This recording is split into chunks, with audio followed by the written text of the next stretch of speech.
Students, आज का काम शुरू करने से पहले सबसे पहले हमें ये देखना पड़ेगा कि हमने इस लेक्चर में करना क्या है। कुल मिला के तकरीबन 3 चीज़ें हैं जो हम लोगों ने यहाँ पे काफ़ी डिटेल्ड तरीके से डिस्कस करनी है, कि जिसमें सबसे पहला है P N junction and its characteristics, दूसरा है P N junction used as a rectifier यानी रेक्टिफिकेशन, और तीसरा है operational amplifier and its characteristics. जैसा कि मैंने स्टार्ट में बताया कि हम जो अपना यूनिट स्टार्ट कर रहे हैं या जो शुरू करने जा रहे हैं या जिस पे आज का लेक्चर हम लोगों ने डिस्कस करना है वो है इलेक्ट्रॉनिक्स। इलेक्ट्रॉनिक्स फिजिक्स की वो ब्रांच है कि जिसमें हम सेमीकंडक्टर्स में से पास होने वाले करंट के बारे में पढ़ते हैं, या इसकी एक कॉम्प्लेक्स डेफिनेशन के लिहाज से the branch of physics which deals with the study of flow and control of electron using semiconductor devices।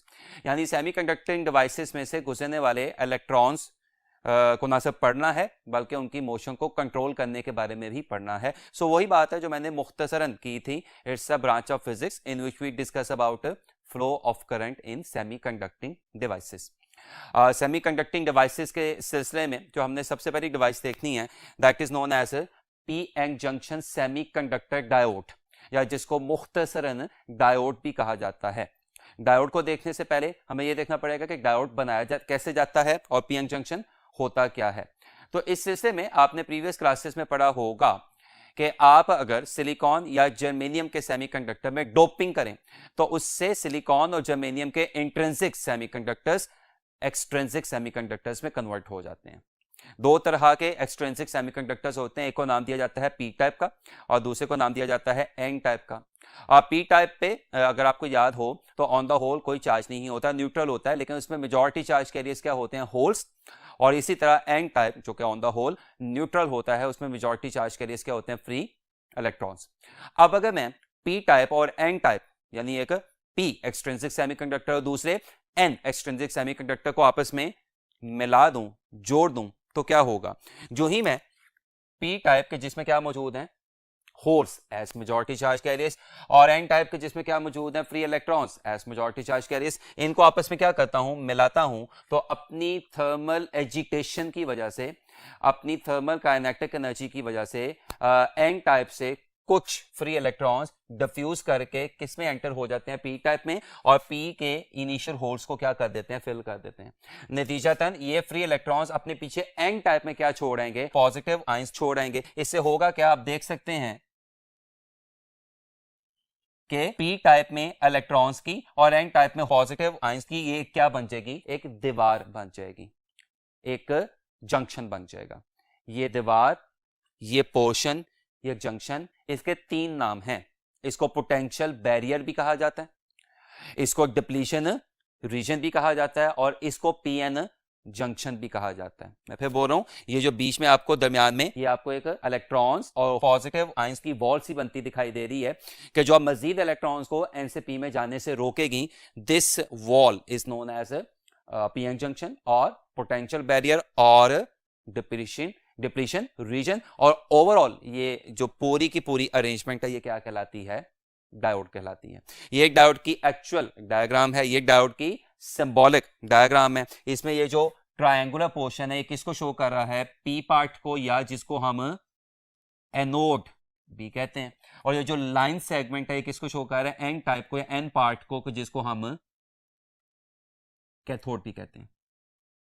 इसमें बात याद रखिएगा कि अगर आपका डायोड या पी-एन जंक्शन किसका बना हुआ है, सिलिकॉन का बना हुआ है, तो इस पोटेंशियल बैरियर को क्रॉस करने के लिए आपको कम से कम कितने वोल्ट चाहिए होंगे, 0.7 वोल्ट, यानी potential barrier of silicon is 0.7 volt. और अगर आपका यही डायोड जर्मेनियम का बना हुआ है तो जर्मेनियम के लिए पोटेंशियल बैरियर कितना हो जाता है, 0.3 वोल्ट। ये एमसीक्यू के 2 बहुत अहम रिजल्ट है, यानी सिलिकॉन के लिए पोटेंशियल बैरियर 0.7 वोल्ट होता है और जर्मेनियम के लिए पोटेंशियल बैरियर 0.3 वोल्ट होता है।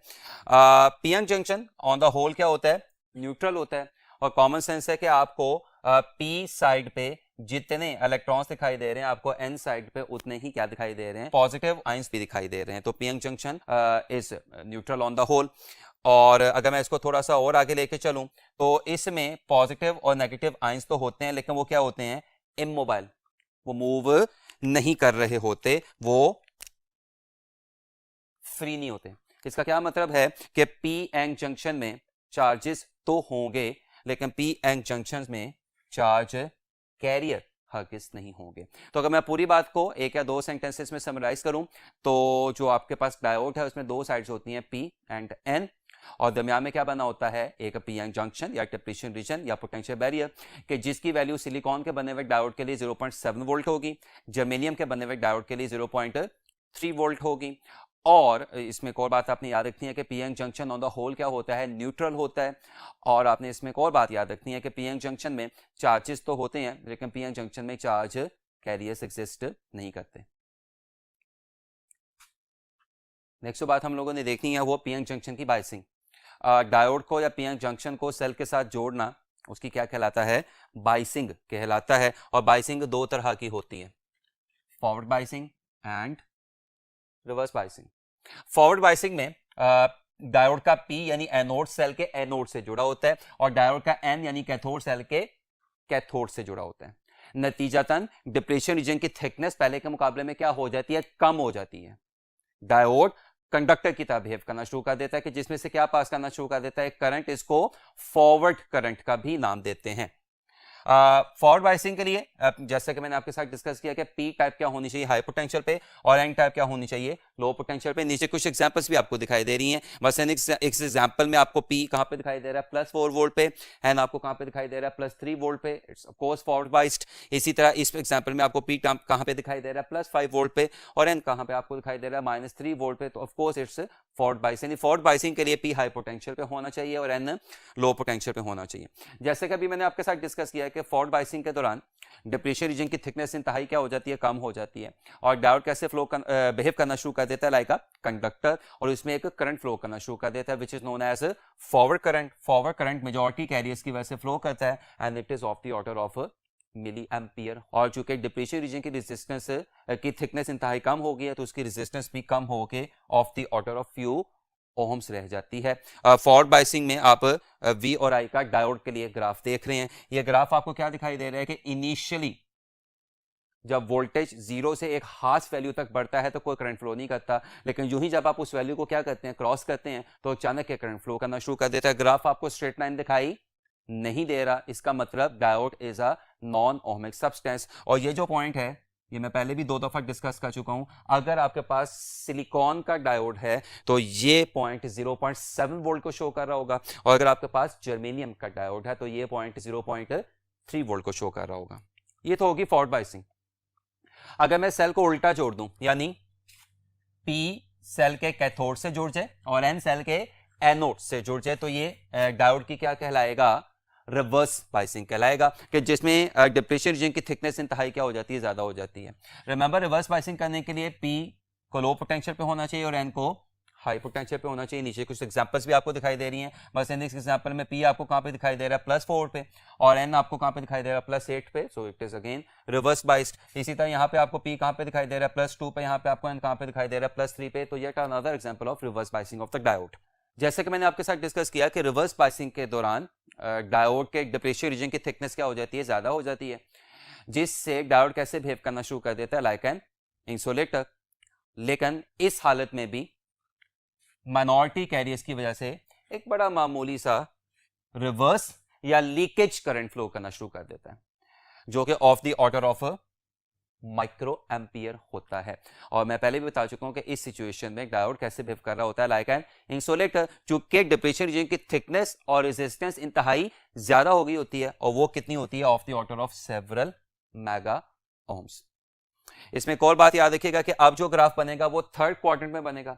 फॉरवर्ड बायसिंग में ग्राफ फर्स्ट क्वाड्रेंट में बन रहा है, रिवर्स बायसिंग में ग्राफ थर्ड क्वार्टर में बनेगा। ये आपको क्या शो कर रहा है कि जो ही आप रिवर्स वोल्टेज अप्लाई करते हैं एक कांस्टेंट करंट फ्लो करना शुरू कर देता है, जो कि मैं बता चुका हूं कि रिवर्स या लीकेज करंट कहलाता है, which is of the order of micro ampere. लेकिन इस पॉइंट के बाद आप देख सकते हैं कि ये करंट भी अचानक क्या कर गया, शूट करके बहुत ज्यादा हो गया। ये कहलाता है ब्रेक डाउन।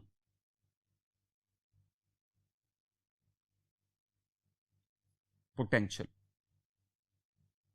मैं फिर बोल रहा हूं, ये क्या कहलाता है, ब्रेक डाउन पोटेंशियल, कि जिसकी वैल्यू तकरीबन -25 वोल्ट होती है।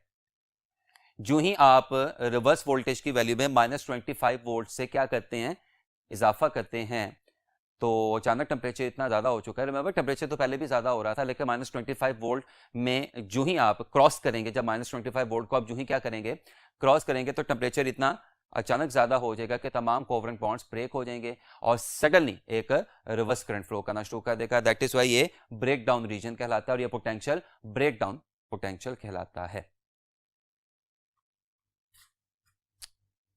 जैसा कि मैंने आपके साथ डिस्कस किया कि बाइसिंग के दौरान अगर मैं पिछले 5 या 10 मिनट की बहस को 2 सेंटेंसेस में समराइज करूं तो वो सेंटेंसेस कुछ ये होंगे। सेंटेंस नंबर 1, फॉरवर्ड बाइसिंग के दौरान डायोड कैसे बिहेव करता है, लाइक अ कंडक्टर। और रिवर्स बाइसिंग के दौरान डायोड कैसे बिहेव करता है, लाइक एन इंसुलेटर। इसका मतलब डायोड यूनिक डायरेक्शनल प्रॉपर्टी रखता है। आसान अल्फाज में बात करूं, डायोड अपने में से एक पर्टिकुलर डायरेक्शन में ही करंट फ्लो करने देगा, उससे ऑपोजिट डायरेक्शन में नहीं। और ये unique directional property of the diode enables the diode two behave like a rectifier. तो रेक्टिफायर क्या होगा, जो क्या करेगा, रेक्टिफिकेशन करेगा। और रेक्टिफिकेशन क्या होती है, it is a process of converting alternating current into direct current. ये एसी को किस में चेंज करता है, डीसी में चेंज करता है। ऑल्टरनेटिंग करंट या एसी क्या होता है, ऐसा करंट जो लगातार अपनी वैल्यू और डायरेक्शन क्या कर रहा हो, चेंज कर रहा हो, तब्दील कर रहा हो। सवाल पैदा होता है डीसी क्या होता है, तो डायरेक्ट करंट या डीसी करंट ऐसा होता है जो अपनी डायरेक्शन बिल्कुल चेंज नहीं करता। हाँ, बाद सिचुएशन में अपनी वैल्यू चेंज कर सकता है, तो ऐसे डीसी को हम फ्लक्चुएटिंग या पल्सेटिंग डीसी कहते हैं। लेकिन याद रखिएगा डीसी कभी भी अपनी डायरेक्शन चेंज नहीं करता। सो रेक्टिफिकेशन के दौरान डायोड कैसे बिहेव करता है, लाइक अ रेक्टिफायर। और रेक्टिफायर क्या करेगा, एसी को किस में चेंज करेगा, डीसी में। किस तरह से करेगा, उसके लिए हमें रेक्टिफिकेशन की दोनों टाइप्स देखनी पड़ेंगी। पहली टाइप कहलाती है हाफ वेव रेक्टिफिकेशन, जिसमें सिंगल यानी एक डायोड आपको इस्तेमाल होता दिखाई दे रहा है। ये आपके पास डायोड है जिसमें ये पोर्शन किसको शो कर रहा है, फोर्स पी पार्ट को, और लाइन सेगमेंट आपको किसको शो करता दिखाई दे रहा है, एन पार्ट को। मैंने इस डायोड के साथ एक ऑल्टरनेटिंग सोर्स कनेक्ट कर दिया कि जिसके पैदा किए हुए करंट को यानी एसी को हमने किस में चेंज करना है, डीसी में। और ये लोड रेजिस्टेंस है कि जिसके अक्रॉस क्या हासिल होगी, आउटपुट हासिल होगी। आपको पता है कि ऑल्टरनेटिंग करंट की वेव फॉर्म साइनोसॉइडल होती है, यानी ऑल्टरनेटिंग करंट एक साइकिल में कितनी डायरेक्शन रखता है, 2। वो अलग बात है कि ऑल्टरनेटिंग करंट एक साइकिल में अपनी डायरेक्शन कितनी दफा चेंज करता है, सिर्फ एक दफा। नाउ पॉजिटिव हाफ साइकिल के लिए सोर्स का ऊपर वाला टर्मिनल हाई पोटेंशियल पे हो जाएगा और सोर्स का नीचे वाला जो टर्मिनल है वो लो पोटेंशियल पे हो जाएगा। ये हाई पोटेंशियल किसके साथ जुड़ा हुआ है, डायोड के पी के साथ। ये लो पोटेंशियल किसके साथ जुड़ा हुआ है, डायोड के एन के साथ। तो डायोड का पी हाई पोटेंशियल पे, डायोड का एन लो पोटेंशियल पे, तो डायोड की कौन सी बाइसिंग होगी, फॉरवर्ड। डायोड कैसे बिहेव करना शुरू कर देगा, लाइक अ कंडक्टर। वो अपने में से इस पॉजिटिव हाफ साइकिल को पास करने देगा, नतीजतन ये आपके पास आउटपुट आ गई। लेकिन जब नेगेटिव हाफ साइकिल आएगा और सोर्स अपनी पोलैरिटी क्या करेगा, रिवर्स करेगा। अब ऊपर वाला टर्मिनल क्या हो गया, नेगेटिव, और नीचे वाला टर्मिनल क्या हो गया, पॉजिटिव। यानी ऊपर वाला टर्मिनल कहां पे चला गया, लो पोटेंशियल पे, और नीचे वाला टर्मिनल कहां पे चला गया, हाई पोटेंशियल पे। तो अब जरा ध्यान से देखिएगा, तो नेगेटिव यानी लो पोटेंशियल किसके साथ जुड़ा हुआ है, पी के साथ।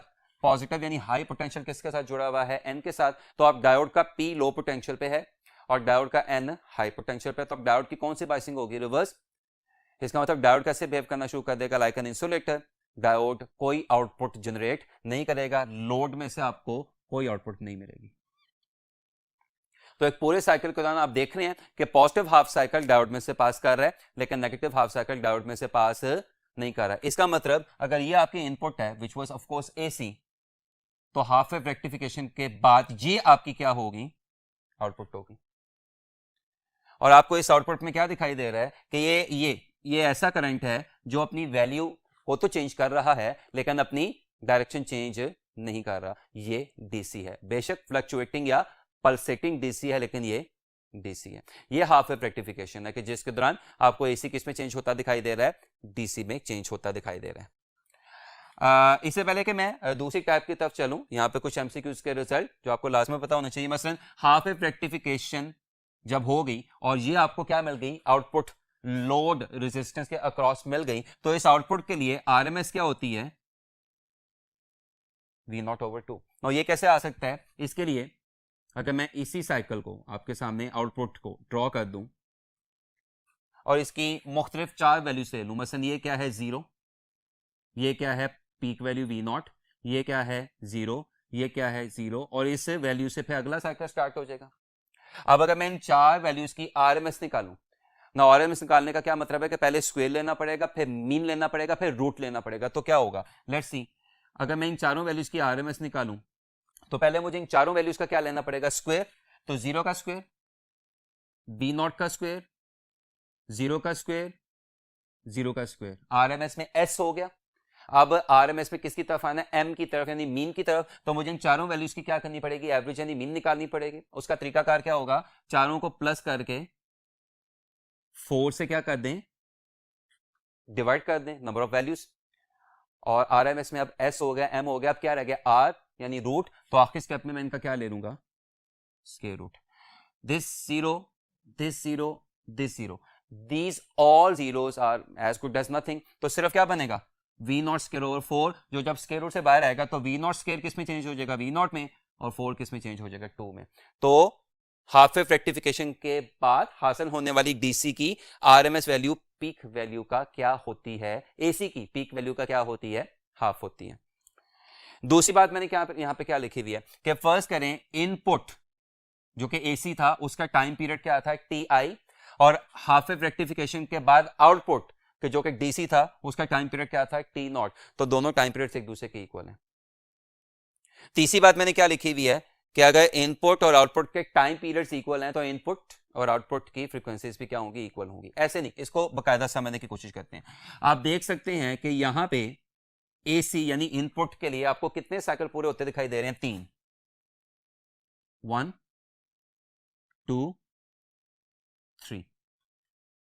और आप देख सकते हैं कि डीसी यानी आउटपुट के लिए, यानी हाफ वेव रेक्टिफिकेशन के बाद हासिल होने वाली आउटपुट डीसी के लिए भी आपको कितने साइकिल पूरे होते दिखाई दे रहे हैं, 1 2 3। तो इसका मतलब अगर इनपुट की फ्रीक्वेंसी से कितनी थी, 3 हर्ट्ज, तो आउटपुट की फ्रीक्वेंसी भी क्या होगी, 3 हर्ट्ज। यानी इनपुट और आउटपुट की फ्रीक्वेंसीज क्या होती हैं, सेम होती हैं। तो अगर इनपुट और आउटपुट की फ्रीक्वेंसी सेम है तो इनपुट और आउटपुट के टाइम पीरियड भी क्या होंगे, सेम होंगे। दूसरी टाइप ऑफ रेक्टिफिकेशन कहलाती है फुल वेव रेक्टिफिकेशन, या जिसको ब्रिज रेक्टिफिकेशन भी कहा जाता है। मैं फिर बोल रहा हूं, फुल वेव रेक्टिफिकेशन भी कहा जाता है और ब्रिज रेक्टिफिकेशन भी कहा जाता है। इसमें कितने डायोड यूज होते हैं, अनलाइक हाफ वेव रेक्टिफिकेशन के जिसमें एक डायोड इस्तेमाल होता था, इसमें कितने डायोड इस्तेमाल होते हैं, 4। ये मैंने आपके सामने ब्रिज या फुल वेव रेक्टिफिकेशन की डायग्राम भी आपको दिखा दी हुई है। लाइक आई सेड कि इसमें कितने डायोड यूज होते हैं आपको दिखाई दे रहे हैं, 4। आरएल वही लोड रेजिस्टेंस है कि जिसके क्रॉस हमें क्या हासिल होनी है, आउटपुट हासिल होनी है। और ये वो ऑल्टरनेटिंग सोर्स है कि जिसके पैदा किए हुए एसी को हमने किस में चेंज करना है, डीसी में चेंज करना है। नो ये ऑल्टरनेटिंग सोर्स अगेन क्या पैदा कर रहा होगा,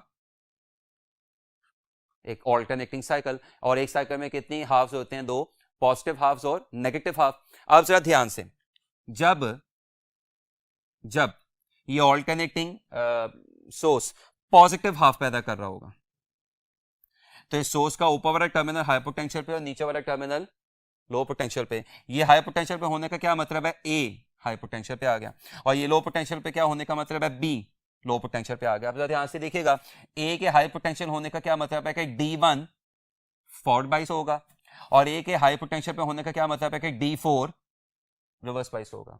सिमिलरली बी के लो पोटेंशियल पे होने का क्या मतलब है, D3 फॉरवर्ड बाइस होगा और D2 रिवर्स बाइस होगा। अब मैं आपके सामने एक कन्वेंशनल करंट फ्लो करवाने लगा हूं जो हाई से किसकी तरफ फ्लो करेगा, लो की तरफ। तो करंट यहां से स्टार्ट होगा, इधर आएगा यानी पॉइंट ए पे आएगा। यहां से इसे कितने रास्ते मिलेंगे, 2। D4 में से पास नहीं कर सकता क्योंकि ये क्या है, रिवर्स बाइस है। तो सारा कहां से पास कर जाएगा, D1 यहां पे आएगा यानी D पे आएगा। यहां पे फिर इससे 2 रास्ते मिलेंगे, करंट को D2 में से जा नहीं सकता चूंकि क्या हो रहा है, D2 रिवर्स बाइस हो रहा है। तो सारा करंट किधर चला जाएगा, लोड, और आपको आउटपुट मिल गई। उसके बाद करंट यहां पे आएगा, इधर पॉइंट सी पे आके D3 में से पास करेगा, और पॉइंट बी पे आके D2 में से तो जा नहीं सकता क्योंकि D2 रिवर्स बाइस हो रहा है, लो पोटेंशियल की तरफ आ जाएगा। इस तरह से करंट न्यू फ्लो करेगा। ये तो होगी पॉजिटिव हाफ साइकिल की डिस्कशन जो होपफुली आपको समझ आ गई होगी। अब what when alternating source is producing negative half cycle, ये आ गया negative half cycle. Negative half cycle के लिए सोर्स अपनी पोलैरिटी क्या कर जाएगा, रिवर्स कर जाएगा, ऊपर वाला टर्मिनल जो पहले हाई पे था लो पे आ जाएगा, और नीचे वाला टर्मिनल जो पहले लो पे था वो हाई पे चला जाएगा। अब इसके नेगेटिव होने का क्या मतलब है कि ए जो पहले पॉजिटिव था कैसे बिहेव करना शुरू कर देगा, नेगेटिव की तरह, कैथोड की तरह लो पोटेंशियल पे आ जाएगा, और बी हाई पोटेंशियल पे आ जाएगा। नो ए के नेगेटिव होने से D1 जो पहले फॉरवर्ड बाइस हो रहा था अब क्या हो जाएगा, रिवर्स बाइस, और ए के नेगेटिव होने से D4 जो पहले रिवर्स बाइस हो रहा था अब क्या हो जाएगा, फॉरवर्ड बाइस। इसी तरह बी के पॉजिटिव होने से D2 जो पहले रिवर्स बाइस हो रहा था अब क्या हो जाएगा, फॉरवर्ड बाइस, और बी के पॉजिटिव होने से D3 जो पहले फॉरवर्ड बाइस हो रहा था अब क्या हो जाएगा, रिवर्स बाइस। आप देख सकते हैं जो दो डायोड्स पहले फॉरवर्ड बाइस हो रहे थे वो अब रिवर्स बाइस हो रहे होंगे, और जो दो डायोड्स पहले रिवर्स बाइस हो रहे थे वो अब फॉरवर्ड बाइस हो रहे होंगे। करंट फ्लो करवाएं तो यहां से करंट स्टार्ट होगा, बी पे आएगा, बी पे आकर करंट को कितने रास्ते मिलेंगे, दो। D3 में से जा नहीं सकता क्योंकि D3 क्या हो रहा है, रिवर्स बाइस हो रहा है, तो कहां पे चला जाएगा, D2 पे। यहां पे आके करंट को फिर कितने रास्ते मिलेंगे, दो।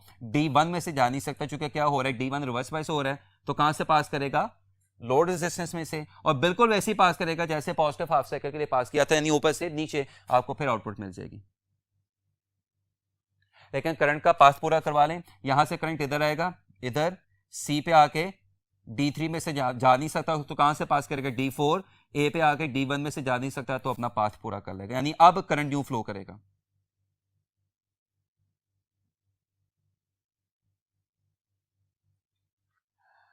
तो होपफुली दोनों करंट्स के पाथ आपको अच्छी तरीके से समझ आ गए होंगे। लेकिन ज्यादा अहम बात इसमें देखने वाली है कि हाफ वेव रेक्टिफिकेशन में क्या हो रहा था कि पॉजिटिव हाफ के लिए आपको आउटपुट मिल रही थी लेकिन नेगेटिव हाफ के लिए आपको आउटपुट नहीं मिल रही थी। फुल वेव रेक्टिफिकेशन या ब्रिज रेक्टिफिकेशन में क्या हो रहा है कि आपको पॉजिटिव और नेगेटिव दोनों हाफ्स के लिए आउटपुट मिल रही है, और दोनों हाफ्स के लिए आउटपुट आपको एक ही डायरेक्शन में मिल रही है। इसका क्या मतलब है कि फुल वेव, अगर फुल वेव रेक्टिफिकेशन के दौरान ये आपके पास क्या आती, इनपुट, जो कि ऑफ कोर्स क्या था, एसी, तो फुल वेव रेक्टिफिकेशन के बाद ये आपके पास क्या हो जाएगी, आउटपुट।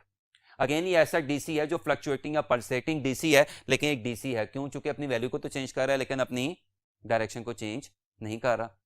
इसको स्मूथ एंड परफेक्ट डीसी बनाने के लिए हम क्या यूज करते हैं, कि फिल्टर सर्किट यूज करते हैं जो इस फ्लक्चुएशन को रिमूव करके आपको प्योर डीसी देता है, जो कि एक हॉरिजॉन्टल स्ट्रेट लाइन होगा, जो ना अपनी वैल्यू चेंज कर रही होगी ना अपनी डायरेक्शन चेंज कर रही होगी। जहां तक इसके कुछ पैरामीटर्स का ताल्लुक है, ये आउटपुट जो कि अब डीसी है, जो कि अब आपको फुल वेव रेक्टिफिकेशन के बाद हासिल हुई है, इस आउटपुट में VRMS वही है जो AC का था, V0/√2। अलबत्ता ज्यादा अहम बात क्या है कि आउटपुट की फ्रीक्वेंसी इनपुट से डबल हो गई है, यानी अगर इनपुट AC की फ्रीक्वेंसी क्या थी, F, तो output DC after full wave rectification इसकी फ्रीक्वेंसी क्या हो जाएगी, 2F। और ये भी समझना इतना मसला नहीं है, इधर देखें, जितनी देर में इस AC के 1, 2 और 3 साइकिल पूरे हो रहे हैं उतनी देर में इस डीसी के जो आपको फुल वेव रेक्टिफिकेशन के बाद मिल रहा है 1, 2, 3, 4, 5 और 6 साइकिल्स पूरे होते हैं आपको दिखाई दे रहे हैं। यानी अगर फॉर एग्जांपल इस एसी की फ्रीक्वेंसी क्या थी, 3 हर्ट्ज, तो इस डीसी की फ्रीक्वेंसी क्या हो जाएगी, 6 हर्ट्ज। यानी फुल वेव रेक्टिफिकेशन के बाद आउटपुट की फ्रीक्वेंसी इनपुट से डबल हो जाती है। तो अगर फ्रीक्वेंसी डबल हो रही है तो आउटपुट का टाइम पीरियड इनपुट के टाइम पीरियड से ऑफ कोर्स क्या हो जाएगा, हाफ हो जाएगा। फुल वेव रेक्टिफिकेशन को वाइंड अप करने के लिए अगेन एक एमसीक्यू का बड़ा अहम रिजल्ट, ये जो अभी हमने ब्रिज या फुल वेव रेक्टिफायर पढ़ा है, इसमें आपको कितने डायोड्स दिखाई दे रहे हैं, 4। लेकिन अगर फुल वेव रेक्टिफायर या bridge rectifier centre tap transformer के साथ इस्तेमाल हो रहा हो तो आपको 4 की बजाय 2 डायोड्स चाहिए होते हैं। तो यहां पे एमसीक्यू का बड़ा अहम रिजल्ट आ जाता है कि नॉर्मल ब्रिज या फुल वेव रेक्टिफायर में आपको कम से कम कितने डायोड्स चाहिए होते हैं, 4। लेकिन ये एमसीक्यू ऐसे भी बन सकता है कि minimum number of diodes required for full wave rectification 2, यानी फुल वेव रेक्टिफिकेशन के लिए 4 डायोड्स की जरूरत नहीं होती, कम से कम 2 डायोड्स भी आपको फुल वेव रेक्टिफिकेशन करके दे सकते हैं, लेकिन उसके लिए फिर आपको उन 2 डायोड्स के साथ सेंटर टेप ट्रांसफार्मर यूज करना पड़ेगा। कुछ MCQs, which type of biasing the following diode has, इस डायोड में आपको कौन सी बायसिंग दिखाई दे रही है, तो P यानी डायोड का एनोड +5 पे यानी हाई पोटेंशियल पे है, और N यानी डायोड का कैथोड ग्राउंड होके किस पोटेंशियल पे है, 0 वोल्ट पे। तो जब P हाई पोटेंशियल पे होगा और N लो पोटेंशियल पे होगा तो डायोड की ऑफ कोर्स कौन सी बाइसिंग होगी, फॉरवर्ड बाइसिंग होगी। आपके एमसीक्यू का आंसर रहेगा अल्फा यानी फॉरवर्ड बाइसिंग।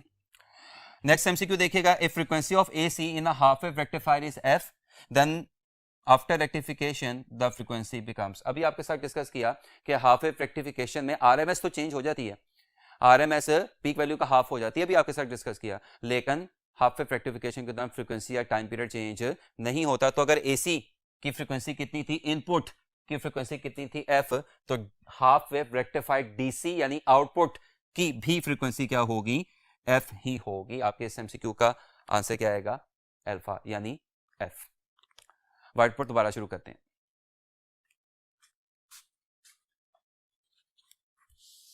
नेक्स्ट एमसीक्यू हम लोगों ने डिस्कस करना है, N AC source of frequency 60 Hz is applied to a half wave rectifier first and then to a full wave rectifier.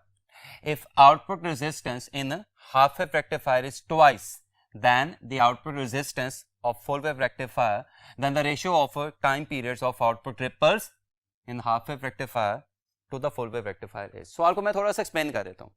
आपने पहले एक AC source half wave rectifier के साथ लगाया और उस हाफ वेव रेक्टिफायर के आगे जो लोड या आउटपुट रेजिस्टेंस लगी हुई थी वो से 2 ओम की थी। फिर आपने वही एसी सोर्स एक फुल वेव रेक्टिफायर के साथ लगाया और उस फुल वेव रेक्टिफायर सोर्स के आगे जो एक रेजिस्टेंस आउटपुट या लोड रेजिस्टेंस लगी हुई थी से वो 1 ओम की थी। यानी हाफ वेव रेक्टिफायर में जो लोड या आउटपुट रेजिस्टेंस है वो फुल वेव रेक्टिफायर की निस्बत डबल लगी हुई है। बताएं हाफ वेव रेक्टिफायर की रिपल और फुल वेव रेक्टिफायर की रिपल, इन दोनों रिपल्स के टाइम पीरियड्स की रेशियो क्या होगी।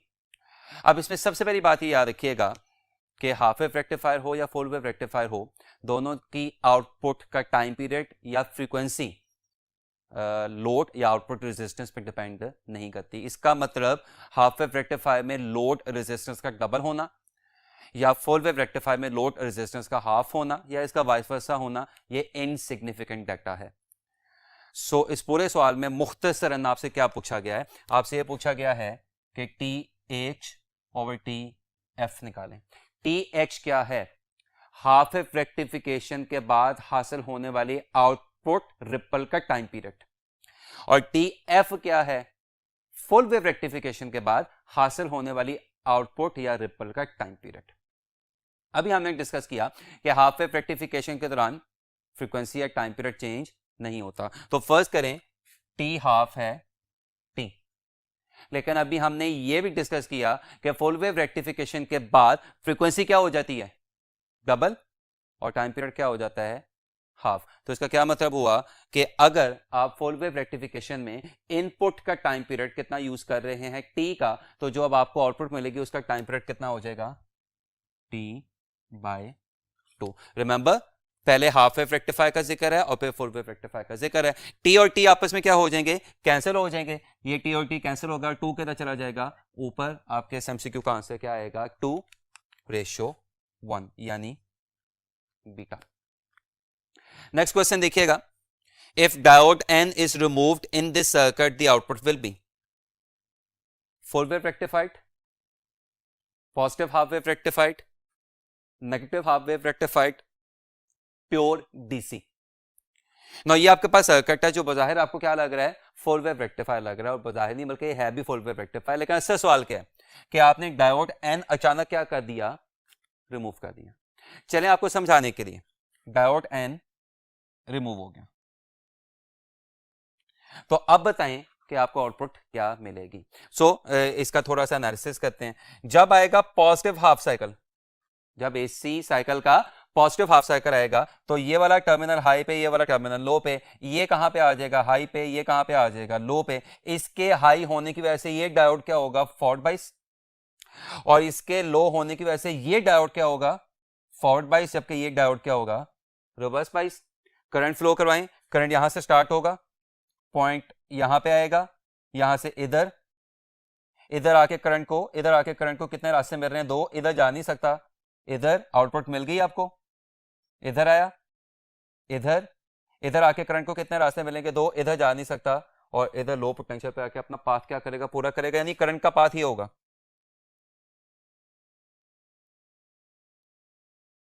आई रिपीट, करंट का पाथ ही होगा। तो आपको आउटपुट मिल गई। लेकिन जब नेगेटिव हाफ साइकिल आएगा, कौन सा हाफ साइकिल आएगा? नेगेटिव हाफ साइकिल आएगा, ये वाला कहां पे चला जाएगा? लो पोटेंशियल पे। ये वाला कहां पे चला जाएगा? हाई पोटेंशियल पे। चूंकि सोर्स अपनी पोलैरिटी क्या कर गया? रिवर्स कर गया। इसके नेगेटिव होने की वजह से ये भी नेगेटिव, और इसके पॉजिटिव होने की वजह से ये भी पॉजिटिव। अब इसके पॉजिटिव होने की वजह से ये डायोड क्या होगा? Reverse bias. ये डायोड क्या होगा? फॉरवर्ड बाइस। इसके नेगेटिव होने से एक डायोड क्या होगा? Reverse bias. अब करंट फ्लो करवाने की कोशिश करें, तो करंट यहां से आया, इधर आया, इधर आके उसे कितने रास्ते मिलेंगे? दो। इधर जा नहीं सकता, इधर जाएगा। और जो ही करंट यहां पे आएगा, उसे कितने रास्ते मिल रहे हैं? दो। इधर जा नहीं सकता चूंकि एक डायोड क्या हो रहा है? Reverse bias. इधर भी नहीं जा सकता चूंकि दो डायोड, ये डायोड क्या हो रहा है? Reverse bias. इसका मतलब on the first place negative half cycle के दौरान इस सर्किट में करंट फ्लो करेगा ही नहीं। तो पॉजिटिव हाफ साइकिल के दौरान आपको आउटपुट मिल रही थी, लेकिन नेगेटिव हाफ साइकिल के दौरान आपको कोई आउटपुट नहीं मिलेगी। इसका मतलब आपके इस एमसीक्यू का आंसर क्या होगा? बीटा। अब ये हाफ वेव रेक्टिफायर बन गया, जो अपने में से पॉजिटिव हाफ्स को तो जाने दे रहा है, लेकिन नेगेटिव हाफ्स को क्या कर रहा है? रेक्टिफाई कर रहा है, रिमूव कर रहा है। लिहाजा जब आप फुल वेव रेक्टिफायर का कोई एक डायोड क्या करते हैं? रिमूव कर देते हैं, तो फुल वेव रेक्टिफायर किस में चेंज हो जाता है? हाफ वेव रेक्टिफायर में चेंज हो जाता है। तो इस लिहाज से एमसीक्यू काफी दिलचस्प हो जाता है। नेक्स्ट एमसीक्यू देखिएगा, if the forward biased resistance of the diode is negligible या ignored, the value of peak current in this circuit during forward biasing mode is.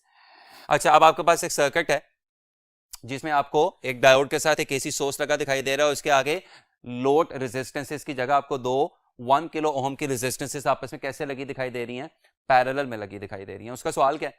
उसका सवाल ये है कि बताएं इस सिचुएशन में पीक करंट क्या होगा जब डायोड क्या हो रहा हो? फॉरवर्ड बाइस हो रहा हो। तो सबसे पहले तो पीक वोल्टेज निकाल लेते हैं।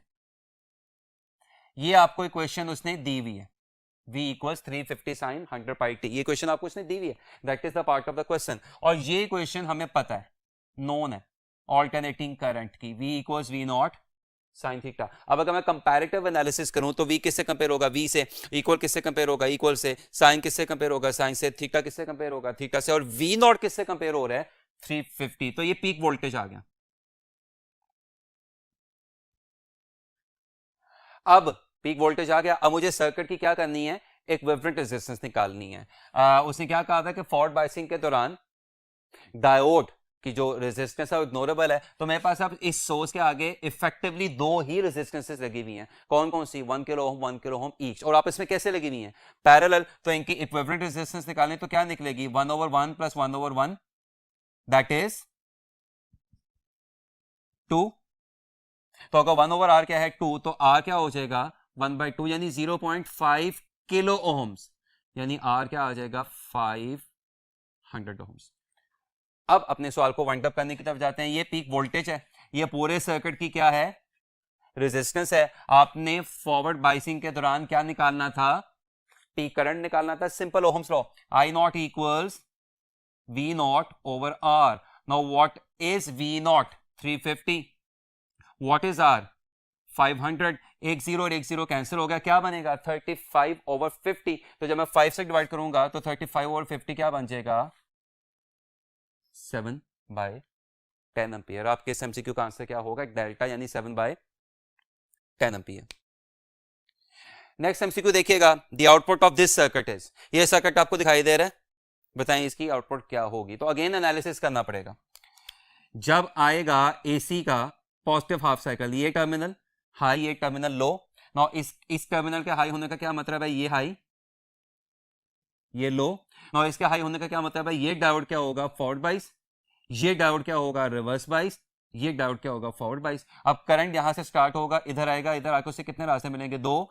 आधा इसमें से पास कर गया, आधा इसमें से पास कर गया, और आपको इस डायरेक्शन में आउटपुट मिल जाएगी। लेकिन जब आएगा नेगेटिव हाफ साइकिल, तो आप सोर्स अपनी पोलैरिटी क्या कर गया? रिवर्स कर गया। ये कहां पे आ गया? नेगेटिव पे। ये कहां पे आ गया? पॉजिटिव के। नौ इसके नेगेटिव और इसके पॉजिटिव होने की वजह से ये डायोड क्या हो जाएगा? Reverse bias. ये डायोड क्या हो जाएगा? Reverse bias. जबकि ये डायोड क्या हो जाएगा? फॉरवर्ड बाइस। और अब करंट किस में से पास करेगा? इसमें से नहीं, इसमें से नहीं, इसमें से पास करेगा। कैसे पास करेगा? कन्वेंशनल करंट है, अब करंट यूं फ्लो करेगा।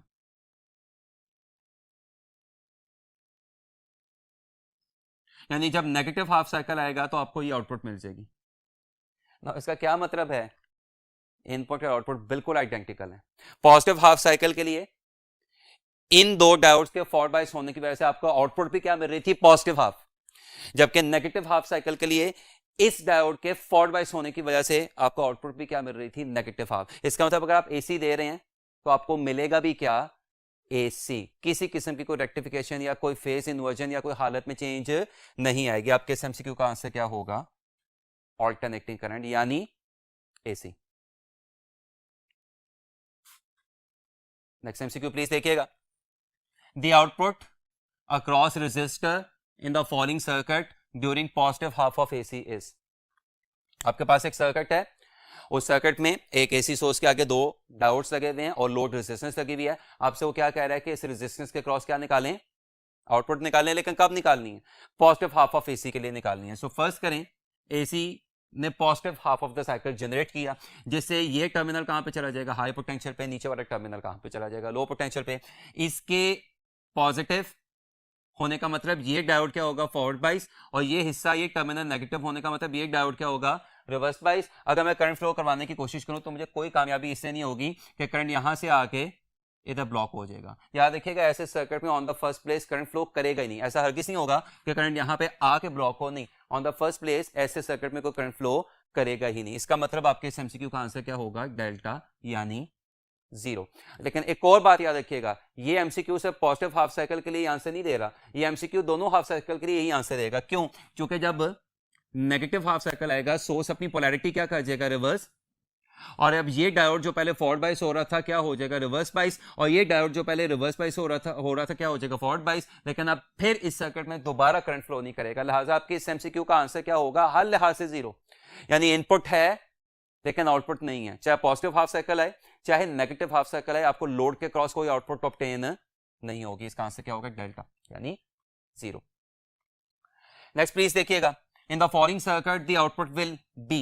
इस सर्किट में आउटपुट क्या होगी, सर्किट आपके सामने है, ये डायोड का पी पार्ट, ये डायोड का एन पार्ट, इसके साथ आपको क्या जुड़ा दिखाई दे रहा है, एक सेल। लेकिन सेल कैसे जुड़ा हुआ है कि सेल का एनोड किसके साथ जुड़ा हुआ है, डायोड के एनोड यानी पी से। सेल का कैथोड किसके साथ जुड़ा हुआ है, डायोड के कैथोड यानी एन से। तो इस डायोड की कौन सी बाइसिंग होगी, फॉरवर्ड। फॉरवर्ड बाइसिंग के दौरान diode practically zero resistance offer कर रहा होता है। इसका मतलब अगर ये सेल क्या जनरेट कर रहा है, प्योर डीसी, तो आपको आउटपुट पे भी क्या मिलेगी, प्योर डीसी मिलेगी, जिसमें कोई फ्लक्चुएशन नहीं होगी। आपके इस एमसीक्यू का आंसर क्या आएगा, of course pure DC.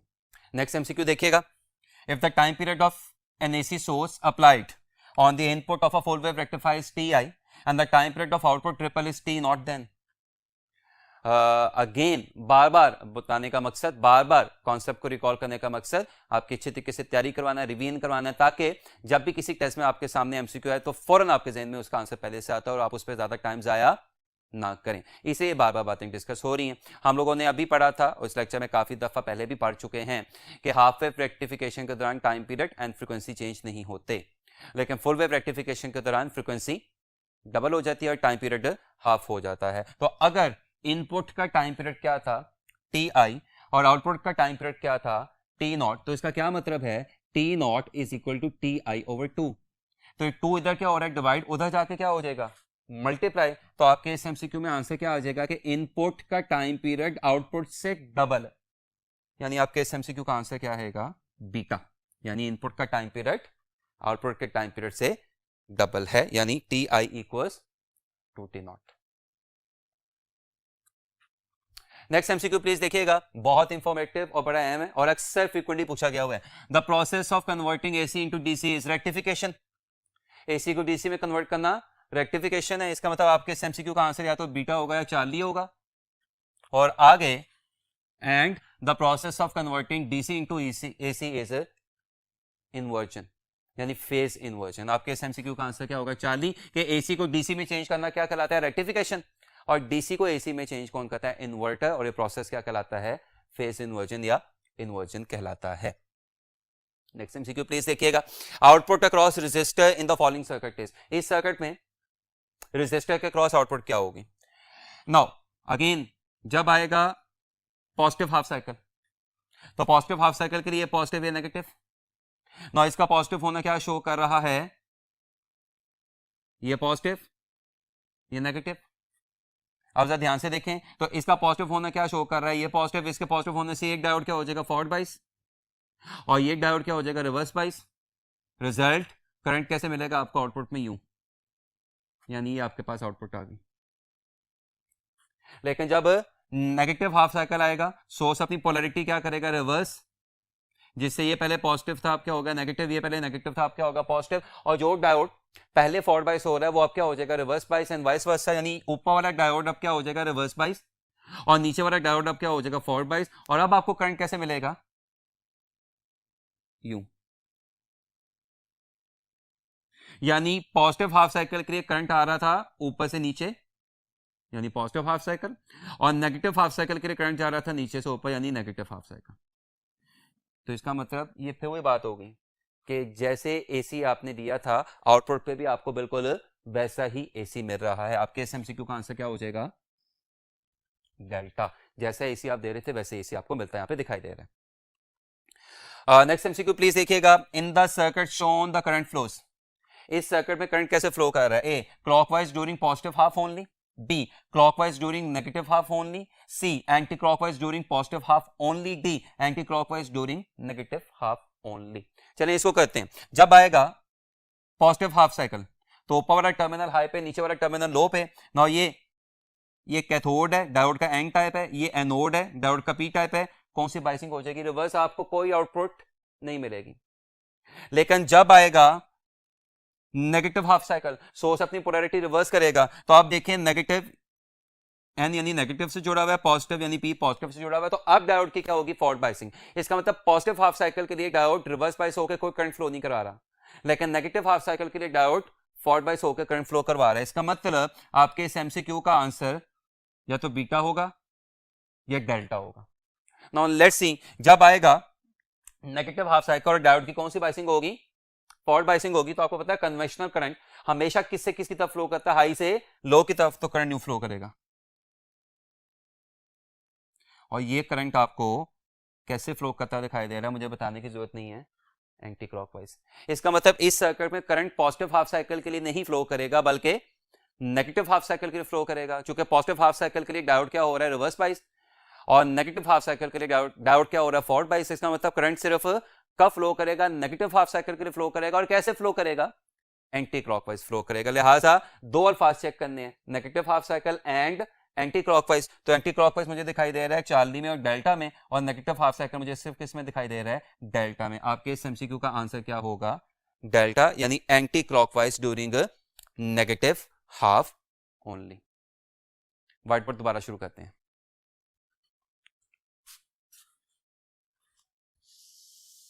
Now next question please देखिएगा, if diode resistance is negligible then output resistance are not test. अब यहां पे एक बात याद रखिएगा कि डायोड की रेजिस्टेंस कब नेग्लिजिबल है, इग्नोरेबल होती है, जब डायोड फॉरवर्ड बाइस हो रहा हो। और फॉरवर्ड बाइस होते डायोड में से क्या पास करता है, करंट पास करता है। सर्किट ध्यान से देखें, ये इस सवाल का सर्किट है, तो इस सवाल में आपको इस सर्किट में आपको डायोड में से करंट पास करता दिखाई दे रहा है। इसका मतलब यहां पे डायोड क्या हो रहा है, फॉरवर्ड बाइस हो रहा है। और फॉरवर्ड बाइस होते डायोड की रेजिस्टेंस बार दफा इतनी कम हो जाती है या इतनी कम होती है of the order of few ohms का, हम उसको प्रैक्टिकली क्या कर देते हैं, इग्नोर कर देते हैं। तो इसका मतलब ये सिंपली ओम्स लॉ का क्वेश्चन है। अगर आप डायोड को इग्नोर करते हैं तो सिंपली ओम्स लॉ का क्वेश्चन है, जिसके मुताबिक आर किसके बराबर होता है, V over I. Now what is V, 5 volt. What is I, 2.5 milli ampere. इसको टैकल करने का तरीका प्लीज देखिएगा। 2.5 का मतलब है 25/10 और मिली एम्पीयर का मतलब क्या है, 10⁻⁻3। सो जरा ध्यान से देखें तो ये 10 किधर चला जाएगा, ऊपर इसको जाके क्या कर देगा 50/25, और ये 10⁻³ ऊपर जाकर क्या हो जाएगा 10⁻+3। 50/25 इज 2, 10⁻+3 इज किलो। आपके इस एमसीक्यू का आंसर क्या होगा, बीटा, यानी 2 किलो। आज का लास्ट आर्टिकल जो हम लोगों ने डिस्कस करना है वो है ऑपरेशनल एम्पलीफायर। अगर आप खुला हुआ कंप्यूटर देखें, खुला हुआ मोबाइल फोन देखें, खुला हुआ यूपीएस देखें, जिसको सही करने के लिए जो माहिर होता है, जो टेक्नीशियन होता है, जो इलेक्ट्रिशियन होता है, जब उसको ओपन करता है तो जब सर्किट अंदर से बाहर आपके सामने आता है तो आपको क्या दिखाई देता है, ग्रीन कलर की प्लेट होती है जिसके ऊपर मुख्तलिफ डिकोडिंग्स हुई होती हैं, मुख्तलिफ कंपोनेंट्स लगे होते हैं, मुख्तलिफ सर्किट्स ड्रॉ हुए होते हैं। वो जो ग्रीन कलर की प्लेट है उसके ऊपर एक चीज आपको बहुत फ्रीक्वेंटली दिखाई देती है, ये ब्लैक कलर की सिलिकॉन की चिप होती है। ये ब्लैक कलर की सिलिकॉन की चिप कि जिससे सिल्वर कलर की पिंस निकली होती हैं, जिनकी मदद से ब्लैक कलर की सिलिकॉन की चिप ने उस ग्रीन बोर्ड के साथ अटैचमेंट की होती है। This silicon chip is known as integrated circuit. लेकिन हमारा आर्टिकल इंटीग्रेटेड सर्किट नहीं, हमारा आर्टिकल क्या है, ऑपरेशनल एम्पलीफायर है। तो चले मैं आपके साथ एक आईसी या इंटीग्रेटेड सर्किट, एक सिलिकॉन की चिप डिस्कस करता हूं कि जिसका नाम है आईसी 7401। इससे आपको कुल मिला के 8 पिंस निकली दिखाई दे रही हैं। इन पिंस की याद रखिएगा बकायदा एक डेटाबेस होती है, यानी इन पिंस को पढ़ने का बकायदा एक तरीका होता है। आपने इसमें ध्यान क्या करना है कि आईसी पे एक कट बना होता है, ये मैं इसकी तरफ इशारा कर रहा हूं। अगर ये कट आईसी के लेफ्ट साइड पे है तो पिंस की नंबरिंग यहां से शुरू होगी एंटी क्लॉकवाइज 1 2 3 4 5 6 7 8। इसमें जो पिन नंबर 1 है दैट इज ऑफसेट नल 1। इसमें जो पिन नंबर 2 है दैट इज इन्वर्टिंग पिन कि जिसका सिंबल V माइनस होता है। इस पिन पे दिया हुआ कोई भी वोल्टेज एम्पलीफाई भी होगा, साथ साथ फेज इन्वर्ट भी होगा, यानी एम्पलीफाई भी होगा, उसमें साथ साथ 180 डिग्री की भी क्या आ जाएगी, चेंज आ जाएगी। यही वजह है कि ये इन्वर्टिंग एम्पलीफायर की पिन कहलाती है। Pin number 3 non inverting pin कि जिसका सिंबल क्या है V प्लस। इस पिन नंबर 3 पे दिया हुआ सिग्नल सिर्फ क्या होगा, एम्पलीफाई होगा, उसमें कोई फेज इन्वर्जन नहीं आएगी। पिन नंबर 4 माइनस VCC जो कि नॉर्मली -12 वोल्ट होता है। Pin number 5 offset null 2। Pin number 6 output, यानी जो भी आप कर रहे हैं वो आपको इस पिन के क्रॉस मिलेगा। और पिन नंबर 6 इसका सिंबल नॉर्मली क्या होता है, V0। Pin number 7 plus VCC जो कि कितनी होती है, +12 volt. Remember pin number 4 minus VCC -12 volt, pin number 7 plus VCC +12 volt, and pin number 8 NC no connection. मैं अपनी रूटीन की क्लासेस में बच्चों को नॉर्मली इस तरह से समझाता होता हूं, याद रखिएगा कि पूरा कॉलेज क्लासरूम नहीं होता। क्लासरूम कॉलेज का वो हिस्सा होता है जहां पे क्लास वर्क होता है। इसी तरह याद रखिएगा ये पूरा आईसी ऑपरेशनल एम्पलीफायर नहीं है। आईसी का वो हिस्सा कि जिसका ताल्लुक एम्पलीफिकेशन के साथ होता है, वो हिस्सा क्या कहलाता है, ऑपरेशनल एम्पलीफायर कहलाता है। यही वजह है कि ये किसकी एक्चुअल डायग्राम है, आईसी की। Operational amplifier is basically the part of the IC. यहां पे देखें लिखा भी है, N amplifier integrated on a small silicon chip and enclosed in a capsule. इसका मतलब operational amplifier is actually is the part of IC. इसका मतलब ये हुआ कि हम ऑपरेशनल एम्पलीफायर की एक्चुअल डायग्राम की बजाय सिंबॉलिक डायग्राम पे ज्यादा फोकस करते हैं। और ये आपके सामने ऑपरेशनल एम्पलीफायर की सिंबॉलिक डायग्राम बनी हुई है। वो जो पीछे मैंने आपके साथ शेयर की थी वो आईसी की एक्चुअल डायग्राम थी। उस आईसी का एक मखसूस हिस्सा क्या कहलाता है, ऑपरेशनल एम्पलीफायर, जिसका काम सिर्फ सिग्नल को एम्पलीफाई करना है। और ये ऑपरेशनल एम्पलीफायर की सिंबॉलिक डायग्राम है। इस सिंबॉलिक डायग्राम में जो सबसे अहम पिन्स हैं जो हमारा काम यहाँ पे ऑपरेशनल एम्पलीफायर को सामने रखते हुए परफॉर्म कर रही हैं, वो 3 है। Inverting pin, pin number 2, non inverting pin, pin number 3, और आउटपुट पिन नंबर 6। जाहिर सी बात है किसी भी मशीन लाइक आईसी या ऑपरेशनल एम्पलीफायर को ऑन करने के लिए आपको पावर वोल्टेजेस तो चाहिए। तो माइनस VCC और प्लस VCC वो वोल्टेजेस हैं जो इस मशीन को जाहिर सी बात है क्या करेंगे, ऑन करेंगे। मैं पहले भी डिस्कस कर चुका हूं, अगर आप अपना कोई इनपुट सिग्नल किस पे देते हैं, इन्वर्टिंग पिन पे देते हैं, तो आपको आउटपुट पे इस तरह से मिलेगा। क्या दिखाई दे रहा है, एम्पलीफाई भी दिखाई दे रहा है, लेकिन साथ साथ 180 डिग्री की चेंज भी आ गई है। अगर आप अपना यही सिग्नल किस पे देते हैं, नॉन इन्वर्टिंग पिन पे देते हैं, तो वो आपको सिर्फ एम्पलीफाई मिलेगा, उसमें किसी किस्म की कोई फेज इन्वर्जन नहीं आएगी। रिमेंबर ये तमाम आउटपुट्स आपको किसके क्रॉस मिलेंगे, पिन नंबर 6 के क्रॉस मिलेंगी। जबकि इनपुट्स मैं पहले बता चुका हूं, इन्वर्टिंग के लिए पिन नंबर 2 पे दी जाती है और नॉन इन्वर्टिंग के लिए पिन नंबर 3 पे दी जाती है। ऑपरेशनल एम्पलीफायर की वैसे तो बहुत सारी कैरेक्टरिस्टिक्स मौजूद हैं या प्रॉपर्टीज मौजूद हैं, लेकिन यहां पे मेन जो कैरेक्टरिस्टिक्स हैं, जो मेन प्रॉपर्टीज हैं, वो 3 हैं और वो तीनों यहां पे डिस्कस की हुई हैं। Number 1 high input resistance. Operational amplifier के अंदर इन्वर्टिंग और नॉन इन्वर्टिंग टर्मिनल्स के दरमियान एक इंतहाई क्या लगी होती है, हाई रेजिस्टेंस लगी होती है। कितनी हाई होती है, कितनी इसकी वैल्यू होती है, of the order of several mega ohms. दूसरी property, low output resistance. Operational amplifier की आउटपुट टर्मिनल और ग्राउंड के दरमियान ऑपरेशनल एम्पलीफायर के अंदर एक इंतहाई छोटी रेजिस्टेंस लगी होती है which is of the order of few ohms. और इसकी तीसरी कैरेक्टरिस्टिक्स या इसकी तीसरी property that is high open loop gain. याद रखिएगा, ओपन लूप गेन इस बात पर डिपेंड करती है कि मशीन के अंदर क्या लगा हुआ है। क्लोज लूप गेन इस बात पर डिपेंड करती है कि मशीन के बाहर क्या लगा हुआ है। ओपन लूप गेन मशीन की एबिलिटी होती है, क्लोज लूप गेन मशीन की परफॉर्मेंस होती है। मसलन ओपन लूप गेन आपको यह बताती है कि मशीन ये काम कर सकती है, और क्लोज लूप गेन आपको ये बताती है कि मशीन से ये काम लिया जा रहा है। इसका मतलब क्या हुआ कि फिर वही बात जो पहले मैंने की थी कि ओपन लूप गेन किस बात पर डिपेंड करती है कि स्ट्रक्चर या ऑपरेशनल एम्पलीफायर के अंदर का सर्किट किस किस्म का है, और क्लोज लूप गेन किस बात पर डिपेंड करती है कि ऑपरेशनल एम्पलीफायर के बाहर क्या लगा हुआ है, बाहर किस किस्म के सर्किट्स या रेजिस्टेंसेस आपने लगाई हुई हैं। ऑपरेशनल एम्पलीफायर की ओपन लूप गेन का फॉर्मूला होता है output over differences of input, और इसकी जो प्रैक्टिकल वैल्यू होती है वो कितनी होती है 10⁵5, और इसकी जो आइडियल वैल्यू होती है वो कितनी होती है इन्फिनिटी। जैसा कि मैंने आपके साथ शेयर किया कि ऑपरेशनल एम्पलीफायर दोनों तरीकों से इस्तेमाल हो सकते हैं। जब आप अपनी इनपुट किसको देंगे, इन्वर्टिंग टर्मिनल को देंगे, तो ऑपरेशनल एम्पलीफायर कैसे यूज होगा एज एन इन्वर्टिंग एम्पलीफायर कि जिसकी वोल्टेज गेन का फॉर्मूला क्या होता है -R2/R1।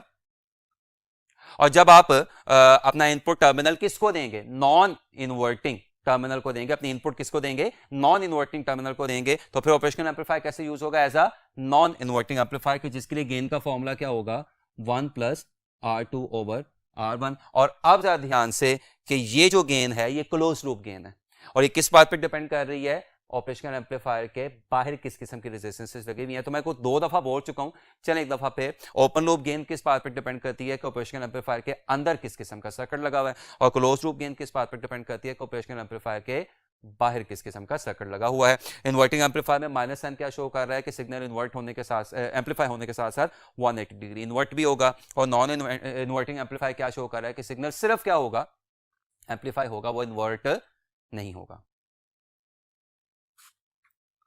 और अब कुछ ऐसे एमसीक्यूज जो कि पास पेपर्स में डिस्कस हो चुके हैं उनकी बारी है, ताकि हम अपना लेक्चर पास पेपर्स के कुछ एमसीक्यूज पे वाइंड अप कर सकें। सिस्टम में सबसे पहला, operational amplifier usually have dash output terminals. तो ऑपरेशनल एम्पलीफायर के इनपुट टर्मिनल कितने होते हैं, 2, inverting and non inverting. Operational amplifier के आउटपुट टर्मिनल कितने होते हैं, 1, जो कि पिन नंबर 6 को शो कर रहा होता है। आपके एमसीक्यू का आंसर क्या आएगा, अल्फा यानी 1। नेक्स्ट एमसीक्यू देखिएगा, the ratio of the order of input resistance of an operational amplifier to its order of output resistance is।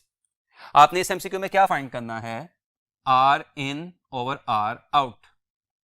No R in क्या है, ऑपरेशनल एम्पलीफायर की इनपुट रेजिस्टेंस जो कि इन्वर्टिंग और नॉन इन्वर्टिंग टर्मिनल्स के दरमियान में लगी होती है, और R out क्या है, ऑपरेशनल एम्पलीफायर की आउटपुट रेजिस्टेंस जो कि आउटपुट और ग्राउंड के दरमियान लगी होती है। तो अभी मैंने आपके साथ डिस्कस किया कि input resistance of the order of several mega ohms होती है, और output resistance of the order of few ohms होती है। ओम्स ओम्स क्या हो जाएगा, कैंसिल हो जाएगा, तो सिर्फ कौन सा फैक्टर बचेगा, मेगा का। तो ऑपरेशनल एम्पलीफायर के लिए इनपुट रेजिस्टेंस और आउटपुट रेजिस्टेंस के ऑर्डर्स की रेशियो क्या होती है, of the order of mega, यानी आपके इस एमसीक्यू का आंसर क्या होगा, चार्ली।